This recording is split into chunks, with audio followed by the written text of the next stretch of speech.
Hi, my name is John Whitehead, and welcome to this week's video blog post. I'm an executive and leadership coach. President John Kennedy is quoted as saying that leadership and learning are indispensable to each other. And I recently read a LinkedIn post that asked the question, how do you lead when your team is smarter than you? Now, this is a great question, and one that can trip up a lot of managers. The post I read provided 3 points: admit what you don't know what you have to offer, and leverage the strengths of the team. These are all great themes and important to consider. Now, managing a team can take on several behaviors. It can be autocratic, like command and control. It can be collaborative, which I know is the commitment model, or it can be somewhere in between, and often that's where it maybe should be. I believe it has to start, though, with the manager recognizing that he or she doesn't know what they don't know. Now, most of us have heard of the conscious competent model, the 4 growth stages that people go through from being first unconsciously competent, they don't know what they don't know, to moving to consciously incompetent, they realize that they don't know it, to consciously competent, which is that they have learned the new skill and know that they can do it, to finally being unconsciously competent. They do it without thinking, and it becomes second nature to them. Now, I think of this often as driving a car. You know, when we first learned to drive a car, think back about when you first learned to drive and you got behind that steering wheel. Can you imagine? Can you remember, how tentative that was? How hard do I press the accelerator? How hard do I press the brake to stop? And the first time you probably pressed it too hard and you jerked. Or remember, if you ever learned by driving a stick shift like I did, and your clutch, try to get that clutch to the gear shift ratio. Even something as simple as turning the steering wheel. But over time, you got better and better at it, so that now you do it without even thinking, right? You aren't even aware that you do it. And so now it's become second nature to you. For the first point then, admit what you don't know. One has to know what they don't know, then admit it. But do it in a way that inspires others to examine their own weaknesses and collectively work together to fill those gaps. So a helpful model I've used in working with individuals to fill gaps in competencies is one I know as the growth model. This model has 3 stages, and think of it as an extended S. The first bottom is formative, then it goes through to normative, and then finally to integrated.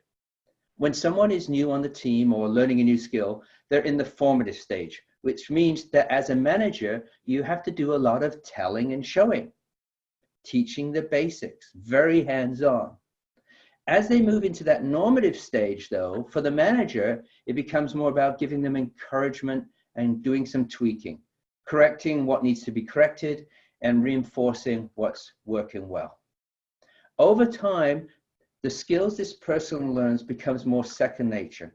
They breathe it and live it. They've become integrated, and the manager must just let them do it, right? You just let them go at it. You check in with them once in a while to see how they're doing. So again, think of that driving example I gave, right? When you got in that wheel, you were in that formative stage. But as you started to learn and get more comfortable, you were in that more normative scale. To now, if you've done it for many years like I have, you're integrated in it, And it's interesting, to test that theory, get behind a wheel of a new car. Like, I don't know if you're like me and you rent a car every once in a while, or in my situation where my wife has just bought a new car and you get in that and the knobs are in different places, you fall back into probably that normative stage, right? So it's really funny. I sat behind my wife's new car and trying to figure out where the heating controls are. It took me a while to become more integrated again into that. So as an employee moves along that growth curve, as a manager, you give over more and more of the reins, and at the same time create space for that employee to learn, sometimes to fail, right? But always to grow.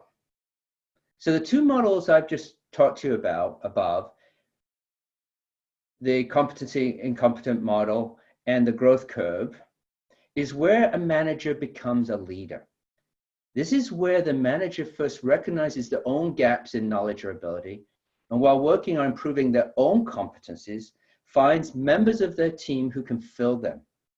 This is where you become a leader. Not only has that individual shown leadership, right, by doing that, by being transparent about their own capabilities, but they've solicited the help of the team to complete them and have demonstrated that learning is a continuous process. That by demonstrating their own process of continuous learning, they actually become an example of others to follow.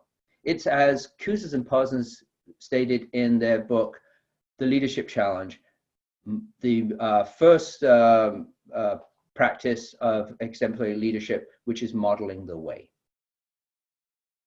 So again, thank you for watching this week's video. Hope you got something out of it.